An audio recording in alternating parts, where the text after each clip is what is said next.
वकिली क्षेत्रात येणाऱ्या नवीन वकिलांसाठी देवाभाऊंच्या पुढाकारानं महायुती सरकारनं क्रांतिकारी निर्णय घेतलाय। देशातील पहिली ॲडव्होकेट अकॅडमी आणि रिसर्च सेंटर महाराष्ट्रात सुरू करण्याचा निर्णय महायुती सरकारनं घेतलाय। त्याचं भूमिपूजन तळोजा येथे सर्वोच्च न्यायालयाचे न्यायाधीश भूषण आर गवई आणि राज्याचे उपमुख्यमंत्री देवेंद्र फडणवीस यांच्या हस्ते झाल्यानंतर उपमुख्यमंत्री फडणवीस यांनी नेरूळ येथील कार्यक्रमात अकादमीसाठी 10 कोटी रुपयांचा निधी देणार असल्याचं जाहीर केलं। शासन आणि समाजाला ही अकादमी अतिशय उपयुक्त ठरणार आहे। तसंच यामुळे न्यायदानाच्या क्षेत्रात उत्तम काम होईल। त्यामुळेच येथे शिकणाऱ्या वकिलांना विद्यावेतन देण्याचंही फडणवीस यांनी स्पष्ट केलं।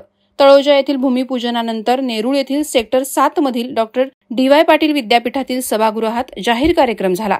यावेळी उपमुख्यमंत्री फडणवीस यांनी उपस्थितांशी मनमोकळ्या गप्पा मारल्या। चांगले कायदे बनवण्यासाठी या अकादमीची निश्चित मदत होईल। त्यासाठी महायुती सरकारनं हा निर्णय घेतलाय, असं देवाभाऊंनी या कार्यक्रमात स्पष्ट केलं।